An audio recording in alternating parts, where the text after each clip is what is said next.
Recorded on this computer. All right, it's recorded. Okay, so I will share.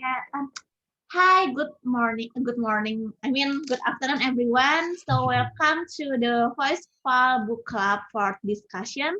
So we basically will how to say sharing the books that we read in March in the last month. And since all of you are the old member, so I will share the things that you have to share. Mas Ratu, could you choose me as a co-host so I can share the materials, the things that I have to. Oh yeah, thank you. So I will share the PowerPoint, the things that we should share. Okay, this one.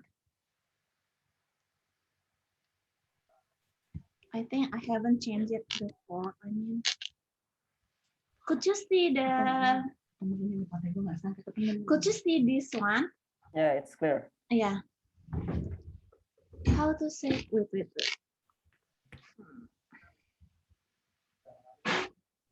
Wait. Nah. Could you see the questions? Yeah, it's clear. It's pretty clear, Kak Zee. Okay, who's going to be the volunteer? Who will be the first one to share the books? Go, Mas Ratu. I'm going to be the last one. You can Mas Ferindra. try, Mas Ratu, if you want to. Or Mas Ferindra. I think Mas Ferindra. Yeah, I can go first. Okay. So is it for the first question first, right?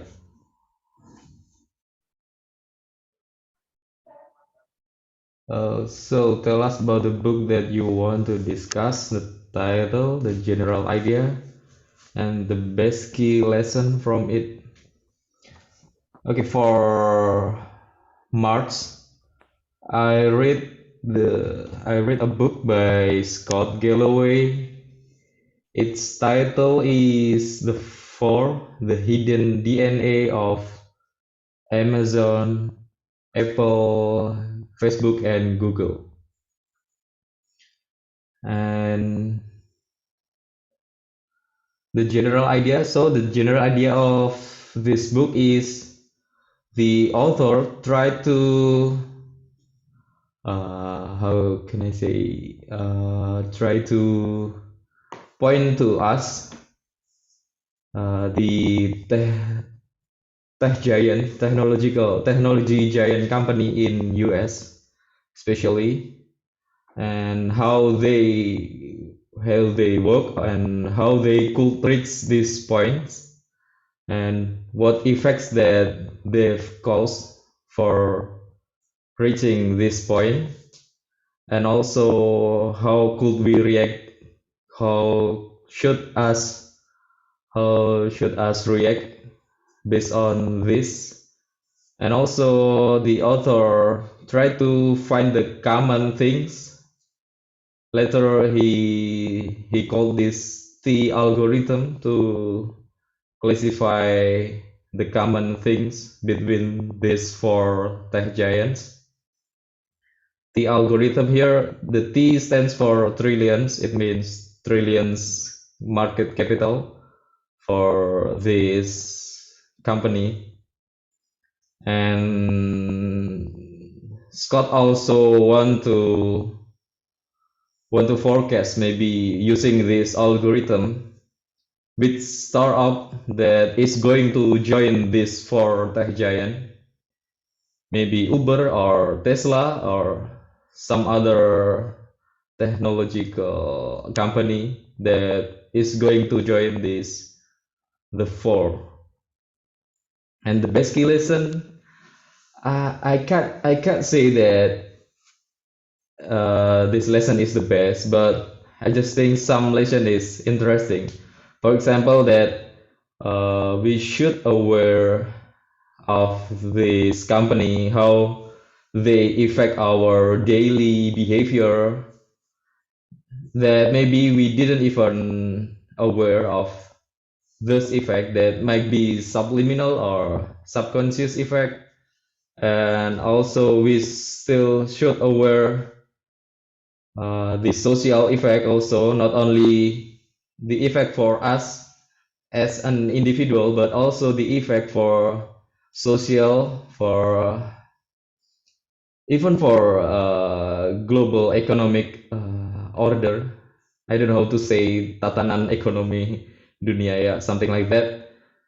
That will be hugely affected by this company and also the future development of technology. Maybe that's the interesting lesson from it. And also this book also reminds me another books. Maybe I will show you this one if you can see. So it's the rise of the robots. Rise of the robots. It doesn't looks like Terminator. Don't imagine it something like Skynet or something like that. But it's something like robot or artificial intelligence that might someday take all of the jobs. Yeah, something like that. So yeah, that's also the interesting points from this book that I've got. Yeah, I think that's all from me. Short one for the first question. Thank you, Mas. So it's really great the things that you've already shared. I think it's a big book. I think it must be a thick book, yeah. How Yup, many yeah. pages is that book? I remember it's around 300 Oh my or God. 400, almost 400, I guess. That's why I just finished it maybe yesterday or the day So before. is there anything that you don't like about the book for the second questions? Anything that I don't like, I cannot point specific things for this. I don't recall if there's anything that I don't like. So basically, you love it. And then maybe you can Yeah. share about the rate for this book. For the rate, okay. Speaking of the rate, maybe I can just give think it 4.5. Wow, Okay. someone is 4.5. 4.5, nice. And yeah. so maybe the next question about are there any question from the book you like to discuss, or do you need to get opinion from others? Is there anyone read the same book like Mas Fanindra? If No, haven't. okay. Since Mas Harindra already stated that it's a 4.5, maybe we can consider to read that book as well. And for the next questions, for the number 5, what's the question again?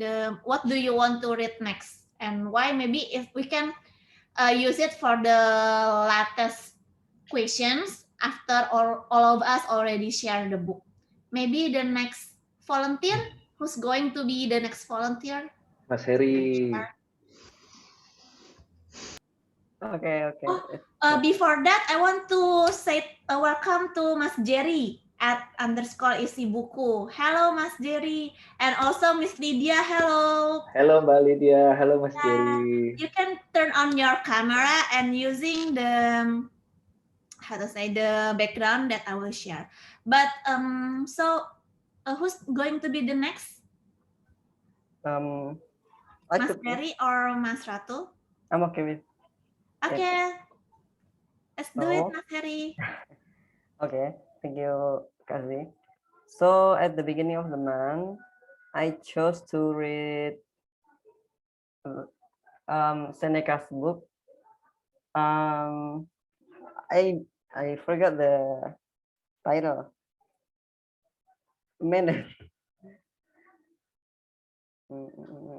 Anyway, your hair is looking good, Mas Eri. Oh, really? Thank you for that. Oh yeah, in the beginning of the man, I chose to read On the Shortness of Life by Seneca, but I couldn't manage to finish it because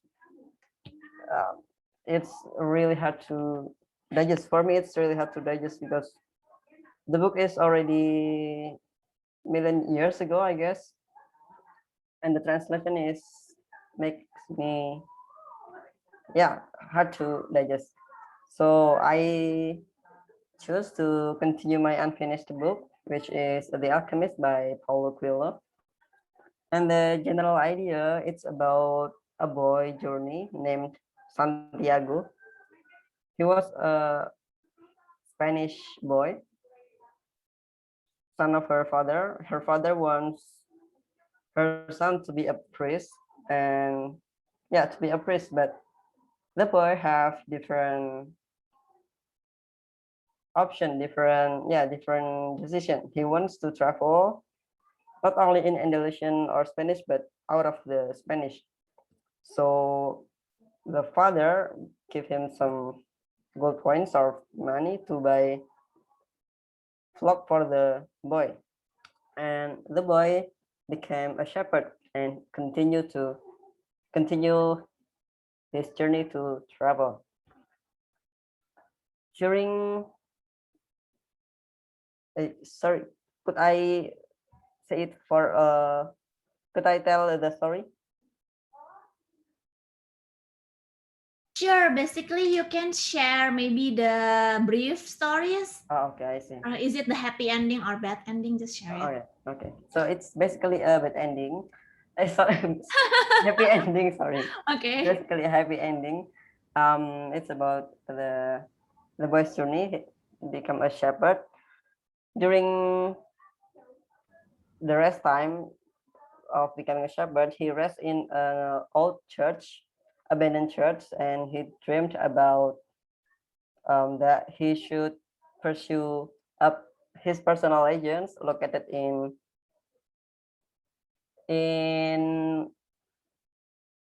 what do you call it? Pyramid, Mesir, in pyramid. So he sold all of his flock, and become a traveler. He go out from the Spanish to the desert. I don't remember which country, but he go out from the Spanish and start to pursue his dream. During his travel, he during his travel, he become he has amount of money after selling his flock, and at her oh my god, I'm nervous again. Okay, during his travel, he met a thief. He lost her money, all of his money. So he have nothing, and start to helping someone who selling a crystal. And in the meantime, he became succeed in there and having enough money to continue his journey. And he continues to the pyramid, and he faced several challenges. The first one is the one that I mentioned before, which is crystal shop. He's really succeed there. And then he met Fatima, a woman of the desert. He fell in love with her, and after meeting with those two, the succeed in crystal shop and meeting Fatima, he think about of not continue his dream, just live in the desert and become rich man and having family, but he met the alchemist in the desert that wants him to continue his journey to the pyramid, because what? The alchemist tell the boy about the time to pursue a goal. So he might not pursuing a goal after several years because it's already become in a comfort zone. He could forget his journey. So the alchemist said that this is the perfect time to pursue your journey. So the boy kept pursuing his journey, and long story short, he found a sign that he he he arrived to the pyramid and have a sign about a point. So he dig the hole there, and suddenly some enemies spot him and ask him about anything he owns. So they smack the boy, and yeah, and so he, what do you call it? He robbed every of the boy have, and tell the boy that don't become crazy. 2 years ago, I dreamed right in this spot to. I had the recurrent dream from this really spot to pursue my personal legend in church in Spanish Andalusia. So after that, the boy is blow out. I mean, like, it's really mind blowing. So after all of his journey, that he found that the treasure, his personal legend, located where he first slept in Andalusia, in Old Church, Andalusia, Spanish. So that's the whole plot. Sorry for spoiling. Okay, Yeah. that's the reason why you make this, so we know the story, and maybe if we're interested to read it, we can choose that book. Thank you again, Mas Harry, and I would like to say welcome to Mas Catur ya. Are you a new member? Mas Chatur just joined us to see our monthly meeting. Okay, welcome, Mas, and also welcome to Miss Pipit and Mr. How to say? Let me check. Hi, Miss Pipit. Sorry, I'm multitasking right now, so I'll try my best to actively participate. Thank you, Miss Pipit. So the participant that already shared the book is Mas Ferindra, Mas Harry, and who's going to be the next one? Let me be the next one. Okay, enjoy, Mas Ratu. All right, so guys, I'm reading. Oh my God, you cannot see it, yeah. So I'm reading The Advice Trap. The Advice Trap by Michael Bungay Stanier. Michael Bungay Stanier was named the best coach in the world, and this is actually his second book, and the first one is The Coaching Habit, but I haven't read The Coaching Habit. I just jumped into The Advice Trap because the general idea of this book is be humble, stay curious, and change the way you lead forever. I realize myself, I am a talkative person. Sometimes I too talkative, I dominate the conversation. I forget to ask proper questions to people because I thought like I know the answer. I want to save the problem. I want to control it. I know what's best for people, but I thought I was wrong. So I read this book and I got a lot of new insight. And the best key is to stay curious a little longer. And how to do it actually is to be authentic, be just hold your urge to give advice, stop it. So I have to stop it instead of uh, you know to how to instead of giving people advice what I know. I have to First one is I have to think like I might not give the best advice. I might not have the best solution. All right. So the thing that I could do instead of giving advice is to ask people what's the real challenge here for them. I mean, like, I have to stay curious little longer and ask the proper question so they can give me the real problem that they face. Because somehow at this book, the Mikkel Bongesteiner said that the first thing people say to you might not be the real problem for them. So you have to stay curious little longer and ask several questions. And the questions, there are 7 questions of it, is actually one of my favorite chapter on the book. And let me see, the question. The 7th question is, I'm sorry. The first one, what's on your mind? So people come to you, ask for advice. Don't just give them answer right away.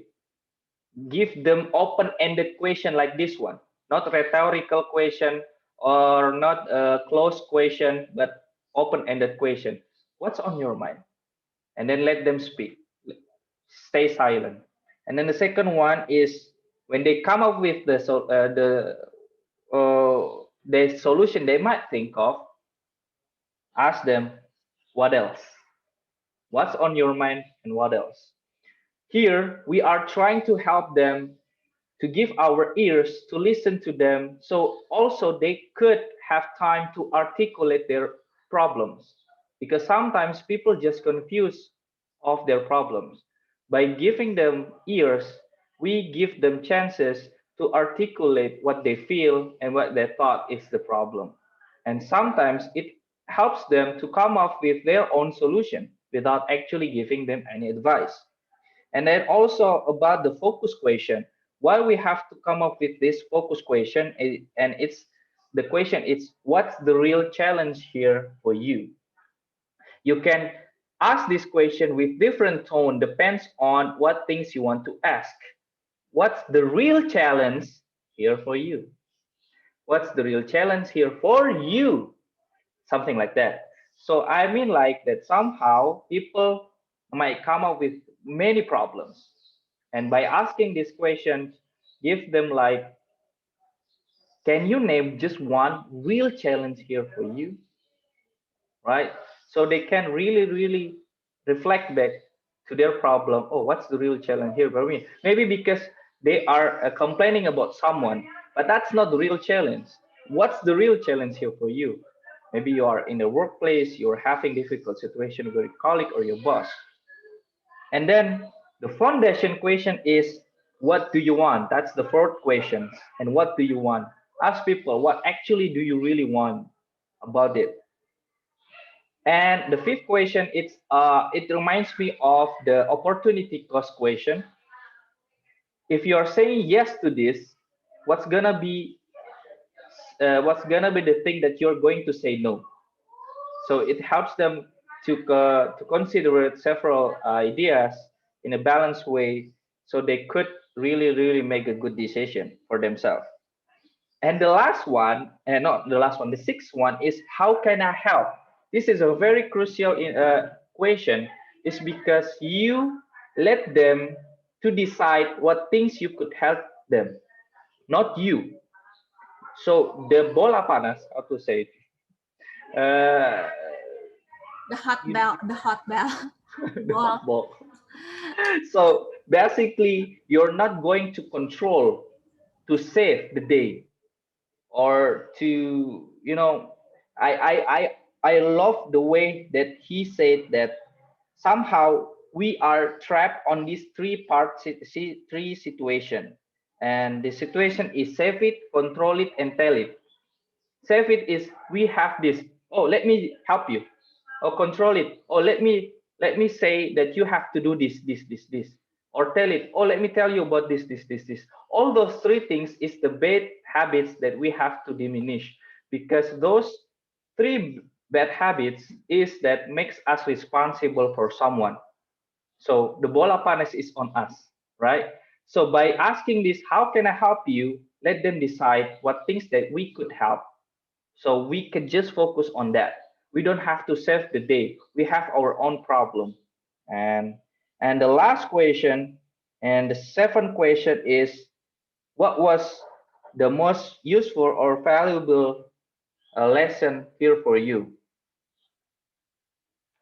Because in the end, it's not you. It's not you that should come up with the real solution. It's them. So let them articulate their own problem, and by the time they articulate their own problem, they make sense of their problem, and they somehow the big possibility that they come with their own solution. Like somehow you just listen to their complaining, and somehow in the end of the conversation, oh, thank you very much for helping me figure out this problem, while you didn't actually say nothing. You didn't actually say a thing, but they figure out themselves. And this is the seventh question: is what was the most useful or valuable here for you? So I believe the core ideas of the book is those questions, because we have to stay curious a little longer and give a proper question. And the last one is there is this something new that I found from the book is called Terra. Tribe, expectation, what else? Yeah, tribe, expectation, rank, and the last one is autonomy. So these four words is actually to make people safe close to us. When we are how do you feel when you are talking to your boss? You are feel nervous, right? Because why? Because he has the highest rank than from you, right? But if we make the rank equal to them, they will feel safer to speak what they want to feel. So rank, tribe, are you with me? Are you want to help me? Makes them feel that you know their problem by nodding or give them immediate feedback. Oh yeah, I know that feeling, something like that. Acknowledgement, something like that. And also expectation.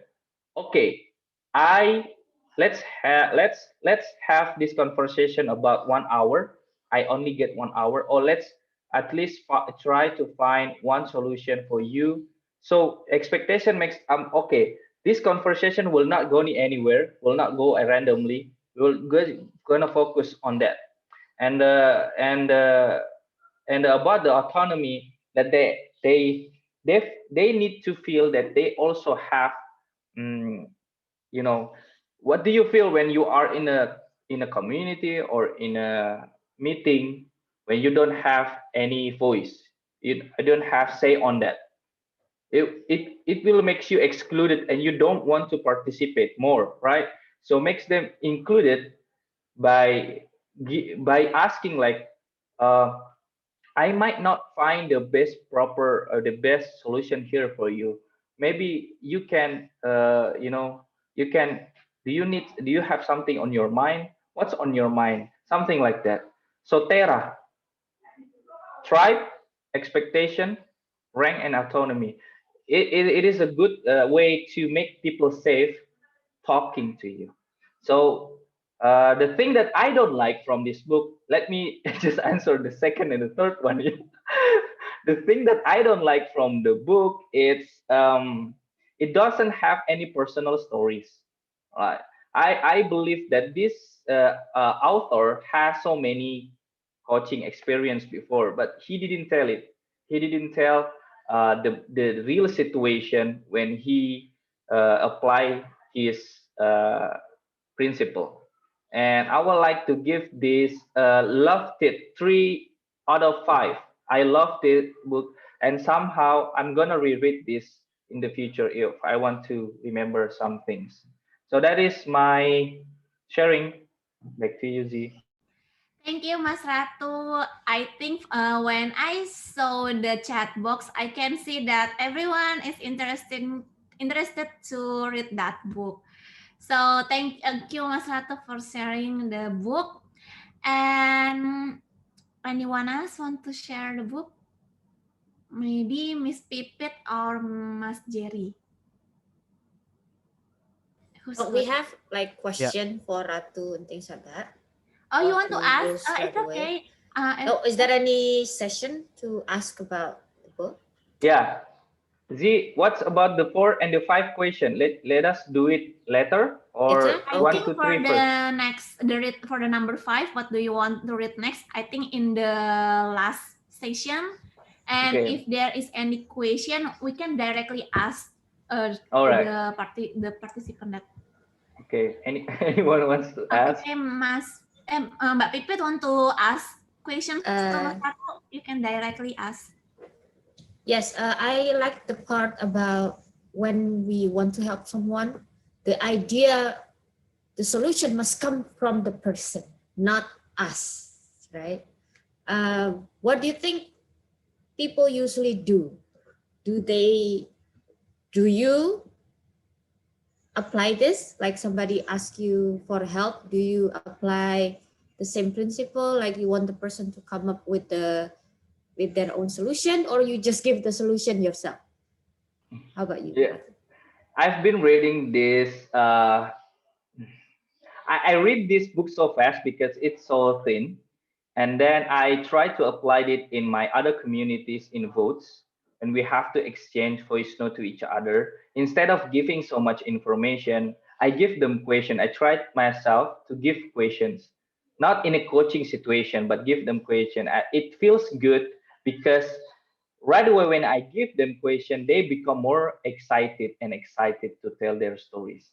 And I feel like, wow, you know, all this time I've been spending wasting my time giving so many information, and I just got the, oh, thank you very much for the information, that then the conversation is ended.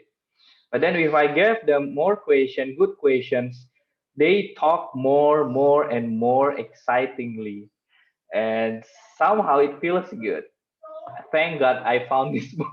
But in the coaching situation, I haven't encountered one. I thought like it's just going the conversation. If someone asks me, I just want to directly uh, uh, give the answer right away. But if someone comes to me like, Mas, can you give me mentorship about something? I might apply this uh, principle in a very strict way, maybe. And about people who come up with their own solution, not before reading this book, I found the situation like that. I just listen to them. I'm not talking anything, but they just come up with their own solution. I feel like it's odd, but it's also amazing at the same time.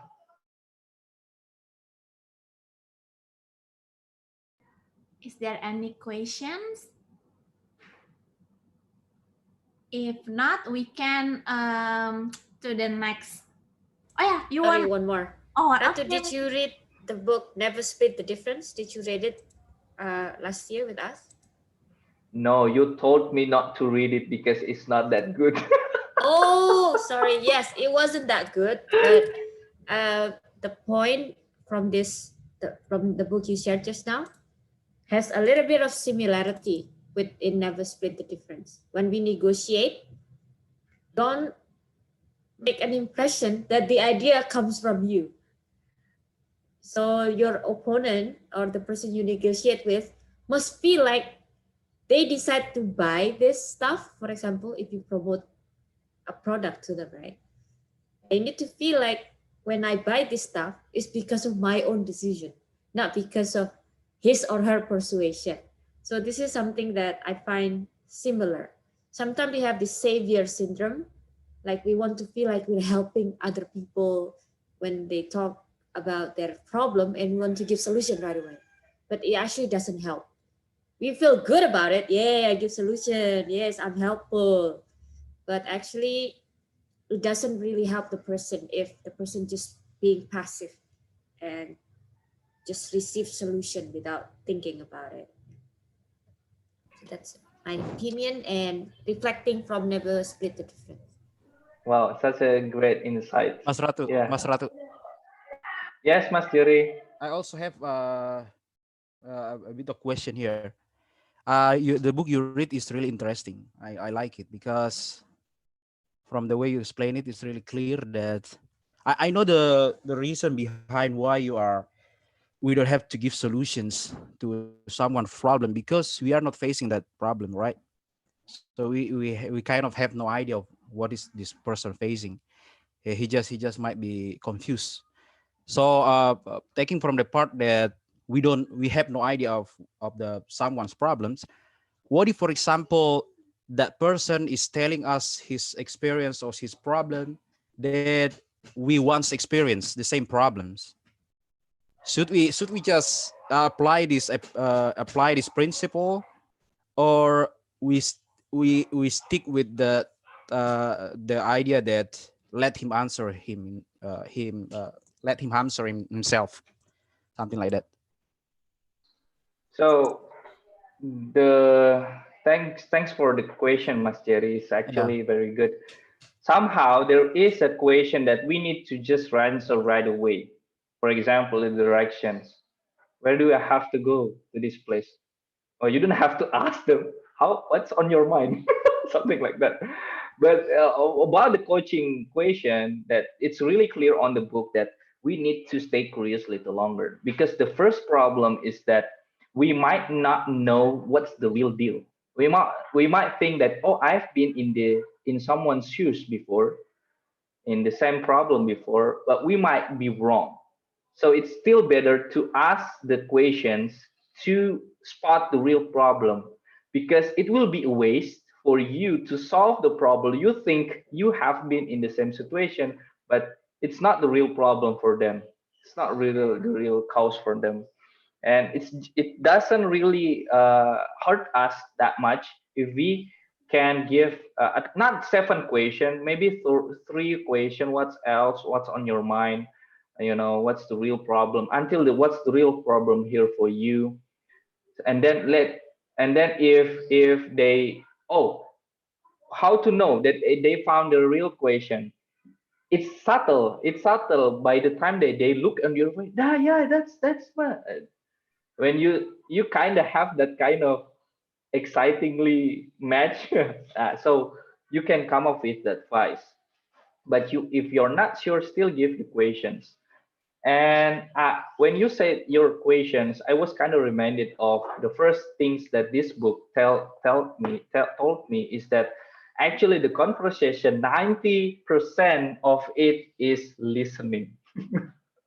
For me, the talkative person, oh my god, I've been a 90% talk. I imagine if you meet someone who has read this book as well, both silence. But not in the Actually, coaching. don't think it will be silent. I think it will still. Ratu will not stop talking, I think. At least I know my weaknesses. So I guess I hope that I answer your question. Yeah. I think so we need to take to really see the right timing when we are telling our own story, right? So we listen first. We don't just speak or talk. Yeah. Thank you, Mas Ratu. Thank you. So basically, the things that I want to state it this, I think as a human, we have our own vulnerability, right?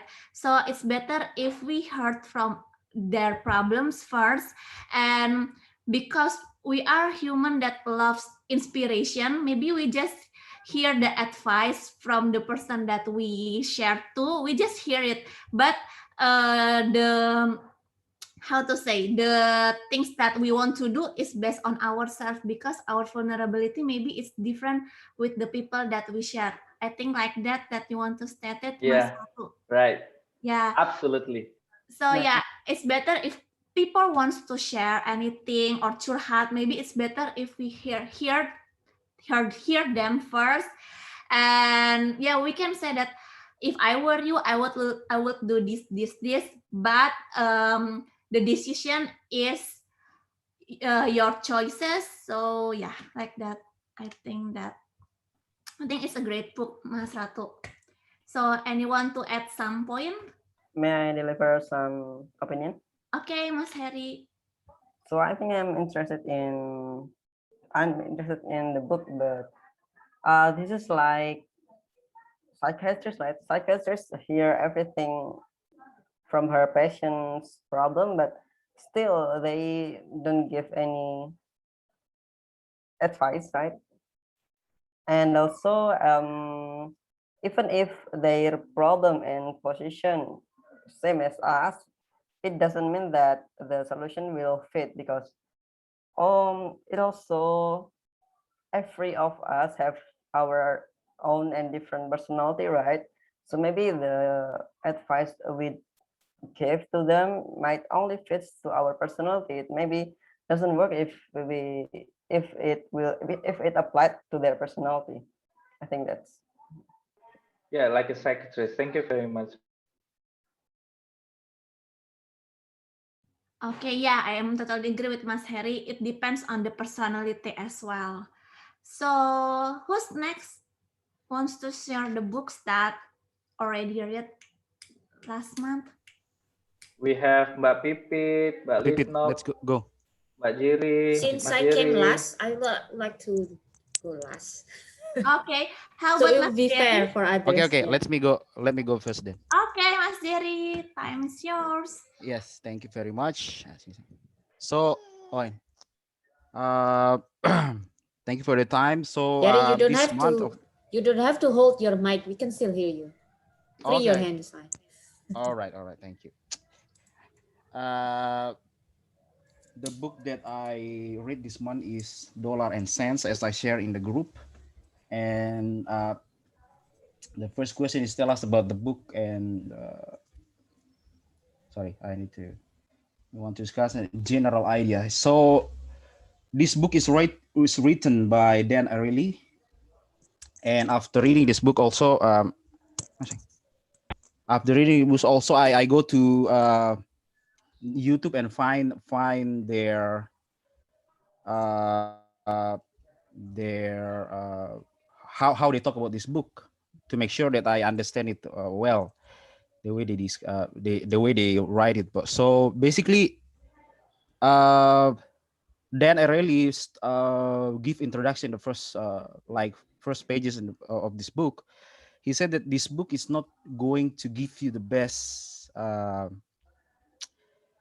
decisions, what you're going to do with your money, but rather to give you to make you aware of what is your decisions, uh, and what makes you make that decision. So in this book, then actually not like giving you what is the best advice, but rather it will give you the general phenomena that is happening in reality about how we make decisions about money, and then yeah, and then we do a reflection on ourselves uh, on the next money decisions. We will be more aware, and uh, we can decide how to spend better, how to spend smarter. That's what Dan said in the book. So the general idea of this book is that it will give you things that happen in everyday life about money, and then after you reading this book, hopefully you are more aware of how to spend smarter. So that's the number one thing. So like in this book also there are it's kind of really the situation that Dan tells us is indeed everyday situations, but then I got a lot of terms like I share in the group.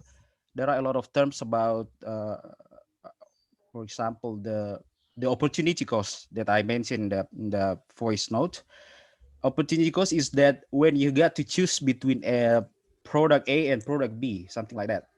So when, for example, you use your money for shopping, you go shopping, and then you're going to choose from product A or product B. So if you choose a product A, your opportunity cost will be product B. And when applying this opportunity cost, we must consider value in it, the value of the things we buy, something like that. And then further on explain that also in the determining value, also in value itself, we sometimes do a false assessment of value. That's why he mentioned about relativity value, right? Something like that. So we tend to compare, we tend to take value by comparison. It's not the real value. So when I put that in reality of how I make the money decisions during the past time, I realized, yeah, that's true. That's really true. So if I mentioned a little bit about this relativity value,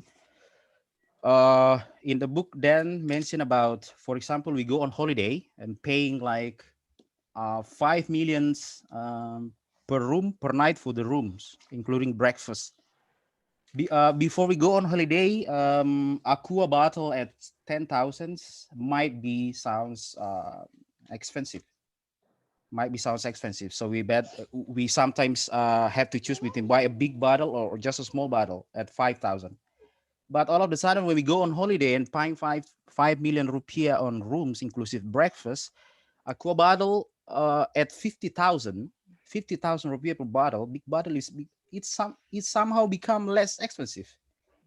It's it somehow becomes it's cheaper. It's because we comparing the spending on 50,000 rupiah with our spending on 5 million rupiah on rooms.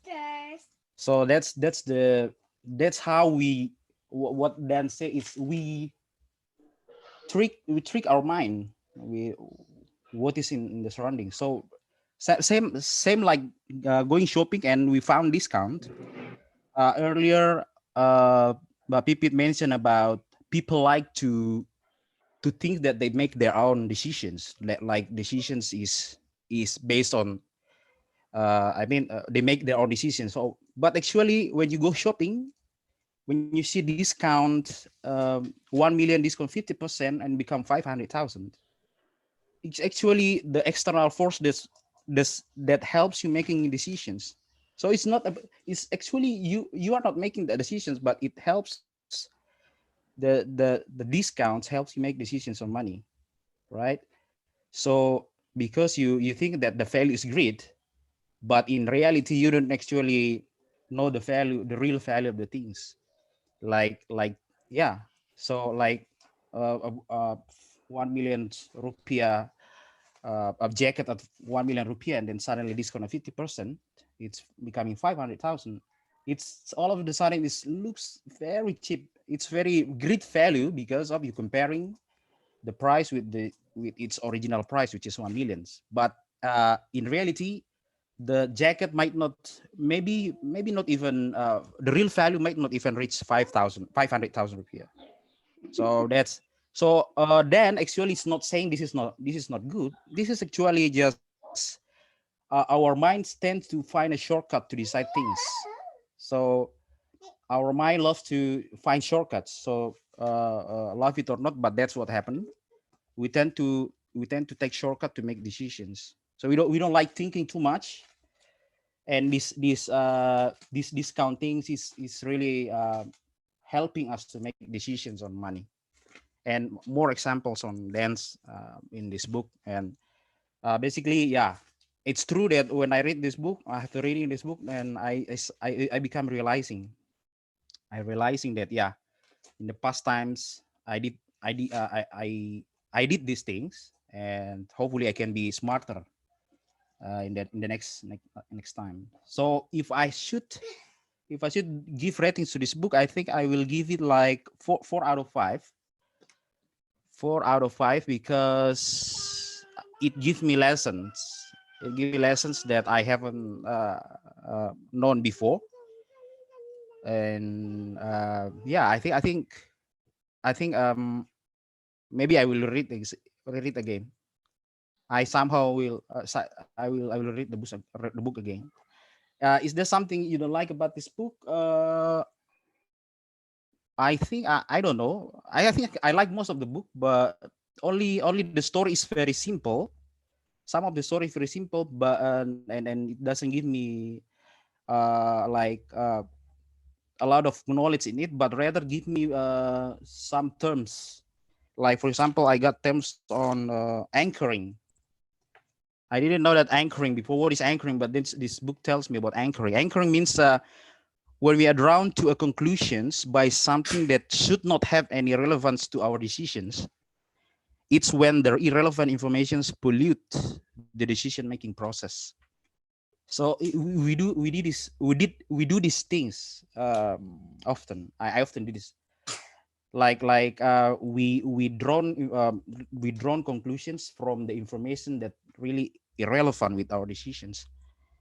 And also, yeah, there are more terms that then explain this book. So yes, that's I think that's what I can get from this book. And actually, if you want to know more about what is it that you do incorrectly about money decisions, I think you should read this book. I think you should read this book. It's really fun. It's really also then I think Mbak Pipit already know Dan has a sense of humor, yeah. He like to tell humor, so he put some humors in it. Yeah, it's really fun. That's all from me, CC. Thank you. Okay, Wow. thank you, Mas Jerry. And Welcome. so, Mas Iwan Catur, you want to leave? It's okay. And yeah, hopefully that you Photo can first join before our Chatur group. leaves. Oh yeah, let's photo. Let's photo. Oh yeah. Okay. So, Forgot the last time though. Catur, could you like screenshot I'll it? share first. Yeah. Okay, let me do it. Okay, put your best smile with the books if you can. Oh, with the book? Oh, Oh, with the books. If you can. I do. I have the thing here, but I look terrible. So I no background for me. I All read right. ebooks, but I don't have it here. Okay, good job. I love Ikigai book. Just grab the closest book, Jerry. Grab the Grab the closest It's too book. far. closest It's book. too far. Oh my god. No, no way. Okay. One, two, three. Once again. One, two, three. Okay, guys. Thank you very much. Okay. Thank you very much. Sorry for leaving early. It's okay, Mas Iwan. So you can join the Telegram Yeah. maybe. And yeah, hopefully that next season you can join. Yeah. It's my first time joining this discussion, and I found it very interesting. And I Yeah, really so basically, want to share. I read several books this month, but yeah, I think maybe next time I'll share. Go okay. ahead, Thank man. you very Thank you much. very Wow. much. Bye. If we knew you would leave early, we would ask you to present first. Yeah. You Okay, didn't next time tell us maybe you I would can I leave can early. I can do the first presentation. All right. Thank you so much. Okay, Thank thank you you so all. Bye. much. Thank you. Bye. Okay, who's going to be the next one to share it? Mbak Lydia. Yeah, it's your turn. Welcome, finally. Hi, hello Z. Hi. Okay. Hi. Okay, the floor So, is yours. Okay, let's thank do it. you. I will not talk too much, and I will not make you boring because I'm not the last speaker, yeah, who present the book of the month. So I just finished, not just about a week ago or 10 days ago, I just finished reading memoir by Benazir Bhutto, The Reconciliations, Islam, Democracy, Islam, and the West. And the book was not in my top list, top three. But then one of our fellow voicebell buddy, voice buddy, DB, Mbak Rida, she said that she wants to read this in the first place, but then she switched to different book, and then okay, let me finish this book for you, Mbak Rida. So yeah, I finally finished reading this book.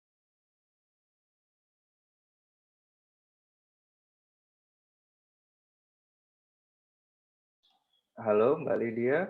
You're muted. Yeah, what happened? What did it stop suddenly? Am I audible? Yes. Yeah. Thank you. Yes, you are, So, Miss, but can you speak louder? oh, okay. Okay. So, I finished this book um, because this book came from a woman mother leader in Islamic State.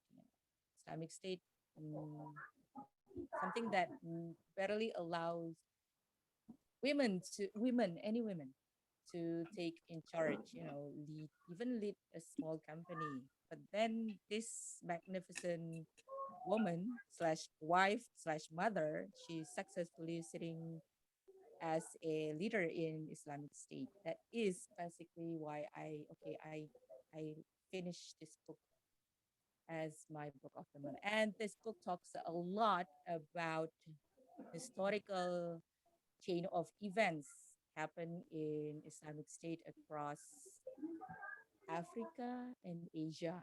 And this book surprisingly mentioned Indonesia more than twice. So yeah, something that I consider, wow, this writer knows us, knows Indonesia. But the data I got from the book, the fact that I found from this book, that uh, writer classified us as a state that aligned with Pakistan and Bangladesh, uh, a state or a country or nations that need to be support financially, yeah, to be support in financially. So they consider us poor, but they see us as a successful, prominent, democratic Islamic state. So yeah, something that I have to be proud of because we are considered as a prominent, successful Islamic democratic state. And the most favorite part from this book that I really like is the reconciliations itself.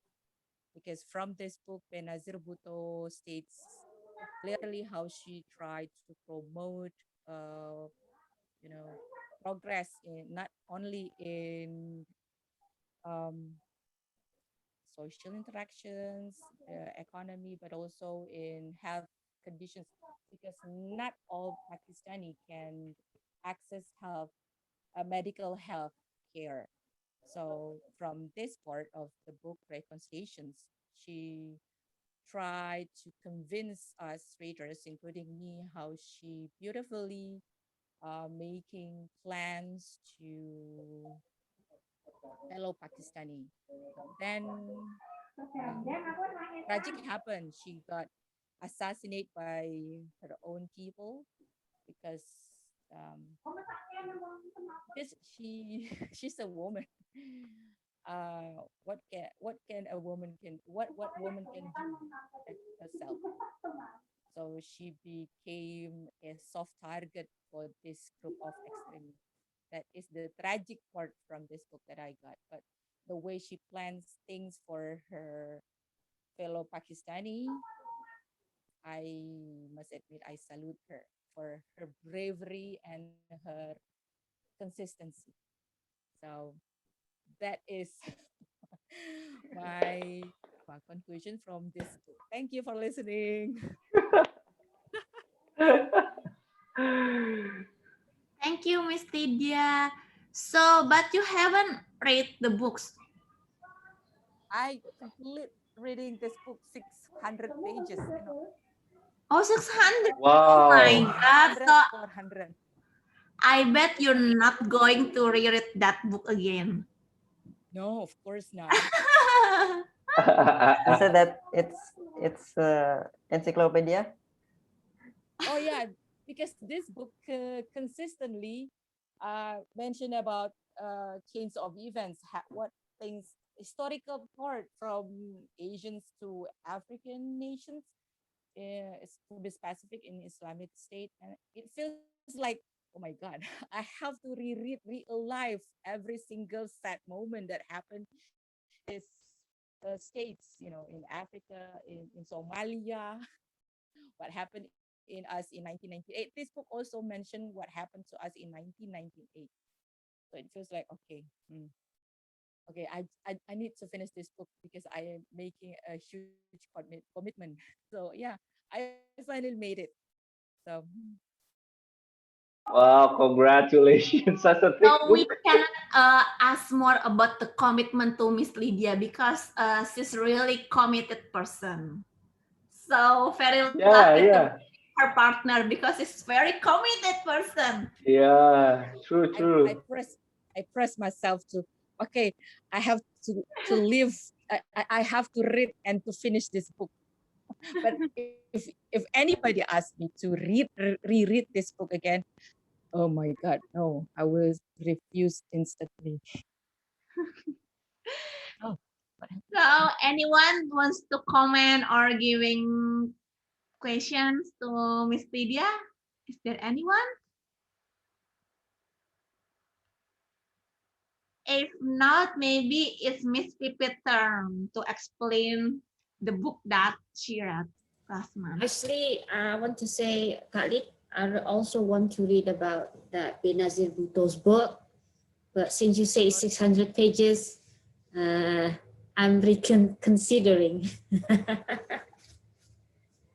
If it's 300, I will still read it probably. Okay, so Zip, yeah. Zip, can you test your voice? Oh yes, yes. Okay, Yeah, I great. can hear you. So yeah, I want to share the ini PPT. Yes, You yes. can share All it. right. It's your turn. Question, yeah. Yes. Right, so my book this month is Freakonomics. This is a very old book. You can see here, it's been rained over and under the sun. I brought it everywhere. So I bought this in 2006. Wow, 13 years ago. 14 years ago? 15 years ago. All right. But I reread it because I have a different framework of thinking right now. So I'm curious about the book I read when I was a teenager and whether I have a different impression after I'm reading it, uh, after I'm in my 30s right now, right? And then tell us about the book you want to discuss, the title, the general idea, and the best key lessons from it. Okay, so Freakonomics is interesting because there are two writers here. The Stephen D. Levitt is the actual professor of School of Economics in University of Chicago. And University of Chicago is really famous for their School of Economics. If you remember Misbehaving, the writer is also a professor at School of Economics in University of Chicago. Right? So every university in US, I think a lot of them have their specialties. What's the best jurusan in that university? And in University of Chicago, School of Economics is the best one. But Stephen D. Levitt doesn't know how to write a book. Basically, he has the idea, he has the brilliant solutions to all of this, to a lot of these social issues, but he does know how to write them. So there comes the Stephen J. Dubner. He is a New York Times journalist who came to interview him and offered him, do you want me to write the book for you? You just tell me what the ideas are and I will write it for you. So this is why there are two people uh, on this title page, because one is the ideas, where the ideas come from, and the second one is the one who put them together into a book. So this gives us hope, people. If you have good ideas, don't know how to write, you can still publish a book. All right, next one is the general idea. So the general idea is about how the professor of economics said that economic has a really good tools to analyze the social issues, right? He felt it was a waste of knowledge if the economic tools or the principles in economy is only used to analyze economic issues only analyzing about the Wall Street, analyzing about the microeconomy, microeconomy and macroeconomy, right? He said that actually it's applicable to a lot of other contexts. So this is the challenge that he put out. He used economic principles to analyze a lot of social issues. So this is the general idea. Now, the best key lessons from it. Okay, so because this book has 5 different distinct topic, so I have 5 different best key lessons from it. The first one is think again. Whenever we see a social issue that come up, sometimes people try to find out what is the reason of this phenomena. Why is the crime rising? Why this flood happening? What is the blah, blah, blah. Sometimes our prediction of what the cause is, penyebabnya, is totally different what the actual cause. So we have our instinct, our intuition to decide, oh, there must be kurang pendidikan agama ini, for example. But turned out to be, oh, ternyata the real problem is because of the law enforcement is not strong enough. So sometimes our intuition tells the wrong idea of what the real cause of something. So this is the example, the first one. And we also need to be open-minded when we find out what the actual problem is, because sometimes it is compromising our moral. For example, here, one of the most famous research by Stephen D. Levitt and made a lot of people hate him is because in 1990s, the crime rate was rising, right? But suddenly declined, like total drop. And then people were like, well, what is the reason the crime rate suddenly dropped? Everyone predicted it was going to go up, and up, right? Suddenly drop. And people try to think, oh, because better police policy, or is it because the economy is better, or is it because who is the president was? Turned out the data showed that the reason the crime rate dropped that time is because 20 years earlier, the US government passed the law legalizing abortion. So that was the data shows that, this abortion somehow prevent future criminals to be born. Because a lot of these women actually are underage that time and already got pregnant, and they were single parents as well, no spouses, right? And also they're also poor. So this is like the whole combination that make the kids become vulnerable to go to the wrong path. Right? So this is the data shows that this is the reason why the crime rate dropped. But of course, it's against the moral too, because, oh, so abortion is a good idea then, right? So that's why a lot of people actually condemn this book because of insinuating that. But what he actually did was just presenting the data, nothing else, right? So this is the think again part is really important. Next one is how to decide incentive. So incentives are actually created by human. We want people to behave a certain way. That's why we give incentive, right? So we want the students to study. That's why we give them national exam, right?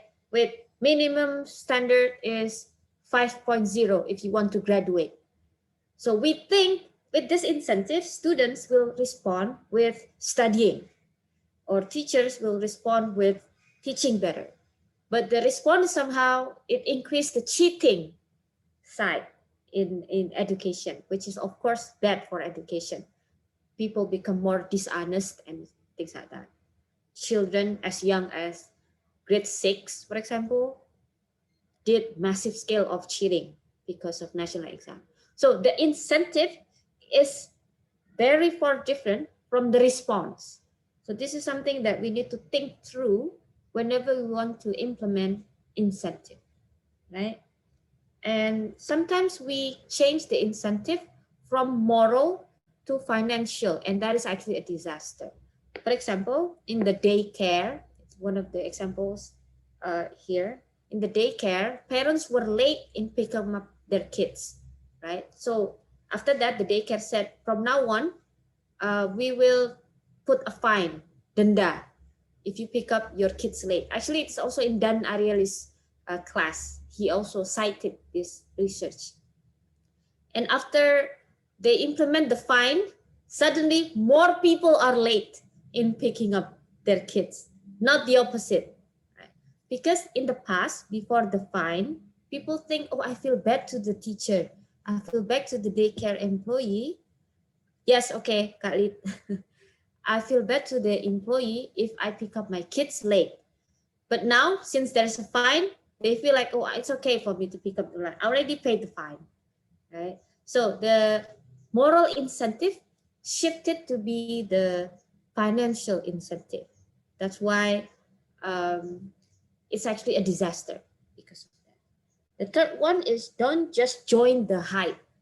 Try to analyze what the situation is. So whenever there's a trending product viral, don't just buy it. Or whenever there's something, oh, sounds like MLM, this MLM is really good, right? Now, I know Zipora is MLM, but I don't think she's different. I think she's different. For example, this case is when people decide to be drug dealers, right? Because, oh, they must have a lot of money. But in reality, a lot of drug dealers still live with their mothers, still live with their mom. They cannot afford their own apartment. Why? Because in a drug dealing organization, only the minuscule of the people actually have a lot of money. The rest just surviving and dream that someday they will push up the rank and become the one on top.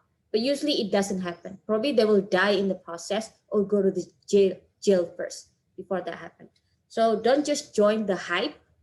Try to analyze the situation. If they realize this, they will not join the drug dealing gang again because they will not get more money than working at the 7-Eleven, for example, right? Then the next one is information asymmetry is really important. Or whenever we negotiate something, if you don't have enough information, then we will be the one losing. The other party they know the market price, they know what's up. We don't know anything. So this is actually a bad situation. We need to close the gap of information asymmetry as much as we can, particularly if we want to make a huge purchase, such as buying a car or buying a house. We need to know what the market price are and blah, blah, blah.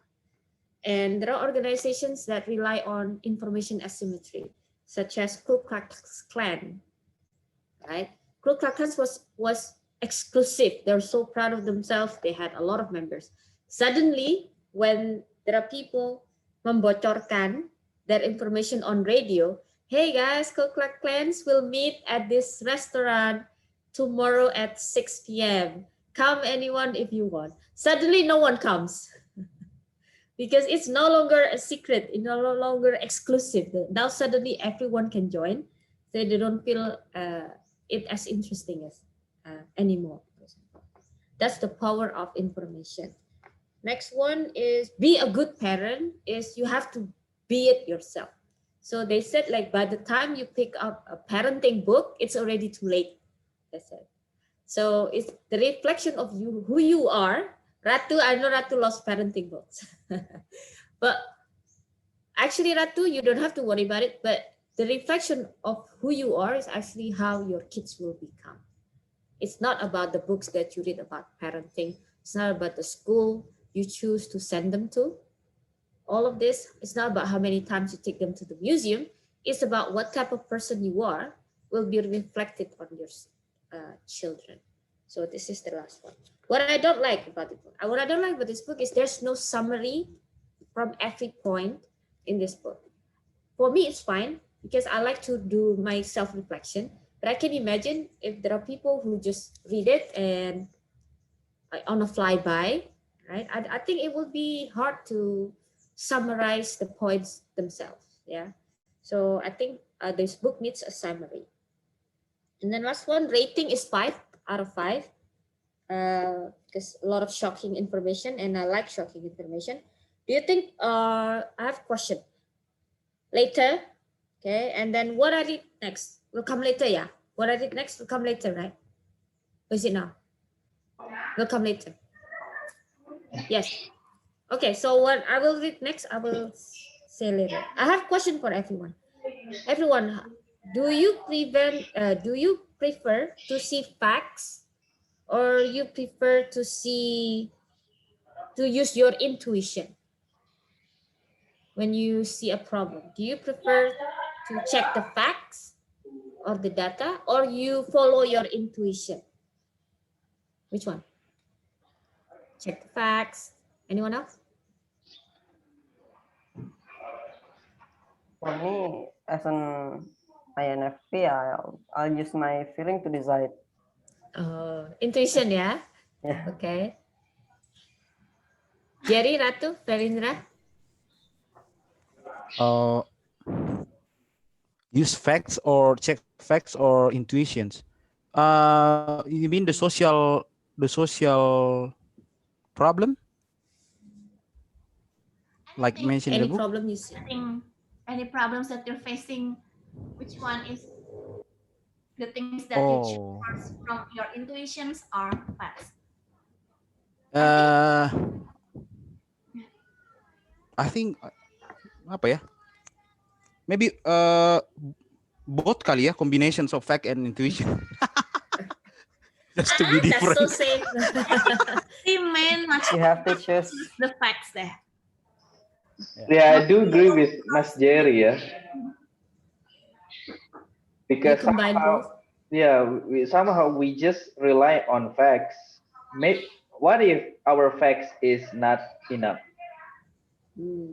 There is something we haven't covered up, and maybe we have to like, is this really something going on? Yeah. Sometimes in the movie, the protagonist feels like there is something going on, while actually all the facts pointed other way. Yeah. More like Also, yeah. Also, so I love why Mas Jerry said that we have to combine the facts and also the intuition. I mean, I don't know. Yeah, Mas Jerry, you are muted, Mas. You are muted, Mas. we still have to analyze the facts and come up with the answer, right? Oh yeah, especially these days, the facts are very various. Very organized, very Like apa ya? very, people say their own facts. This is their own Very facts. very diatur. Very, yeah. We make decision based on the information we trust. Yeah. This is very simple and yet funny example. When I was in junior high school, my friend who are very good at mathematics, by the time we finish our exam on mathematics, I thought like, oh, the answer is actually easy, yeah. Nah, he said that. Yeah, I thought the same first. It's so obvious, but I think there is something wrong. When then he read it again, the questions. Oh, that's not the answer, bro. Oh my god. Oh my god. So we have to like also ask ourselves, is this really this easy? Yeah. That's true, guys. One time I almost probably killed myself. No, like suicide. Me. Like I went on rock climbing on an actual bukit, we call it Bukit Kera in Malang. And I was with an instructor. He was like only 1 meter beside me, but we were like hanging on a rope, both of us. And this is not wall climb, this is actual rock climbing. Yeah. And I was like a few meters above the air with this. And then he told me to do this. Okay, this is figure of 8. This is the tie, the knot, this, that. And then he said, okay, now let go. Let go. I mean, don't hold the carabiner. Yeah. And I said, no, this is not correct. And he told me, that's correct. No, see, it doesn't look right. It's different. No, and so he looked again. No, it's the same. And but I did not trust him. I trusted my own instinct. But he was the trainer, and that's correct. My instinct was right. This was not correct. If I follow what he said to let go, I would just free fall suddenly from this hill. So that was actually a big shock for me because I decided to follow my intuition, and that is actually better than than what the trainer said.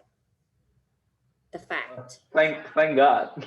Yeah, like I could have died or maybe a lumpuh, because I would have dropped on my bum. Ooh. Yes. And then that was the last time I did rock climbing. Oh my, that's terrible story, Kak Pipit. Yeah.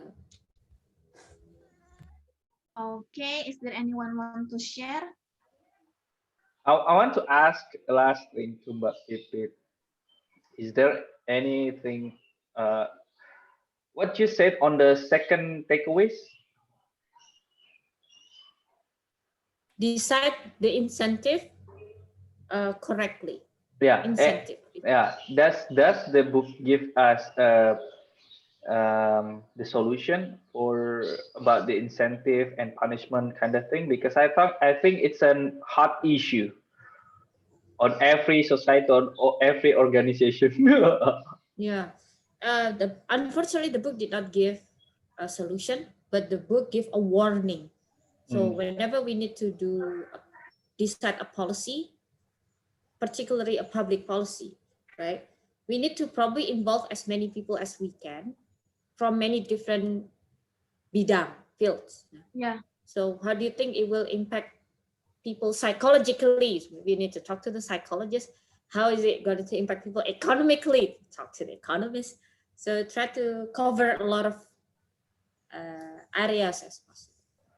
I think every problem comes from any policies like you stated before cheating because the students wants to get higher score, right? That's why. And then actually the government made that policies just because they want to know the result of the education like that. But what they got is the result of the cheating thing. cheating. Yeah, you know what? In my high school, this is happening. Even though you don't ask for it, the cheating sheets will be delivered to you because Yeah, it was too. systematically, Done. done by because they think like we have to pass Result this oriented, examination yeah. test. I was like, oh, this is so bad. I thought like my school is the only one, but wow. Oh no. In my school, somebody posted the result in the bathroom. Wow. Bathroom door. It's like totally outside the bathroom. So anyone who goes to the bathroom can see. Yeah, maybe I believe that. Go ahead, Harry. AFK for a while. Oh, Aratu or Harry just now? Oh, Ferindra, I haven't heard from I'm not Ferindra. asking. Yeah, Ferinda, do you want to add some points?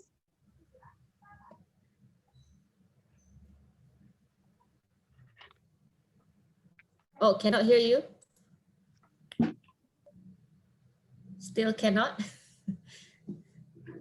Maybe unplug the headset. Result oriented.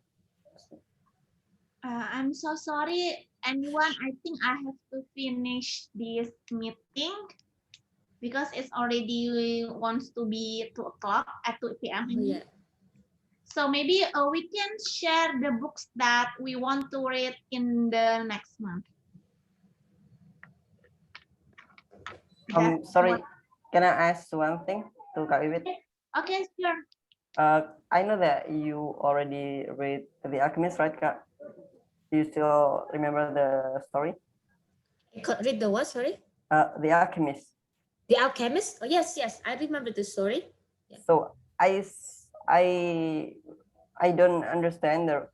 So sorry, I read the prologue, it mentioned about Narcissus, but I don't understand any correlation between the Narcissus story and the whole story about the book. The what story in the beginning that you mentioned? Sorry. The Narcissus. Do you remember Narcissus? Actually, the whole idea is what you are looking for is actually you already have it. So he went all the way from Andalusia to Africa and go back to Andalusia, right? Yeah. Actually, the treasure was under his own bed. Yeah. Right? Under his. So sometimes we took a long route to figure out our destination, and they said it's same as Kung Fu Panda. The same as Kung Fu Panda when they said they fight for the scroll for the dragon warrior. Remember when they open the scroll, what they see is a mirror. The the what is it called? Reflection. Yeah, reflection. Wait, my husband. Yeah, bentar, 15 menit. Sorry guys. So the actual secret is just you. There's no jurus. There's no tricks. Yeah. So I think that's the. But is there any correlation between the story of Narcissus and the whole story? I think it was just in literature we call it. I forgot what it's called. When you give when I know the term, I will explain it. There's a term in literature they call it. Jeez, now it escapes me. Me. But I will put it on the. Okay. Yeah. There's a term in literature for it, but I forgot right now. Okay, thank you. All right, so I think it's enough for today. So I think this session is about the sharing the book that we want to read for the following month. Okay, is there anyone who wants to share? I think I want to read Becoming from Michelle Obama for the next month. That's a good book. Yeah, thank you. And what else for Miss Lydia? What book that you want to read for the next month? I would like to finish this book. I in the middle of finishing Storytelling Animal. Yeah, storytelling animal, how stories make us human by Jonathan Goschel. Can you see the book cover? Yes. And how about you, Mas Ferindra, Mas Jerry, Mas Harry, Mas Ratu, and Mbak Pipit? I think. Oh yeah, go Harry. Go Harry. I want to read Atomic Habits because I want to continue to read either Make Time or Essentialism. Okay. For me, as I want to read, I have two books actually that I need to read. The first one is Feel the Fear and Do It Anyway by Jefferson, I think. Jefferson, yeah. And the second one is I'm still choosing The Alter Ego by Todd Hermann. The Alter Ego. So yeah, I think we'll update in the group later on which one to choose. Thanks. Me, I want to read It Was the Best of Sentence, It Was the Worst of Sentence. Why? Because I'm learning about how to read, how to write something. And it's just happened last week. My big boss is a professor. And as a professor, he has this duty to always come up with article to newspaper. But since he is so busy, he asked me into his office and said that you have to write something for me to put on the newspaper. Oh my God. And I did it. I did it for 800 words. And I don't know whether it's posted or not. But I don't know. It's kind of secret things for me because all this past month I've been thinking to learning how to write.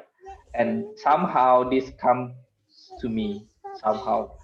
And also the second book I want to read about Ikigai.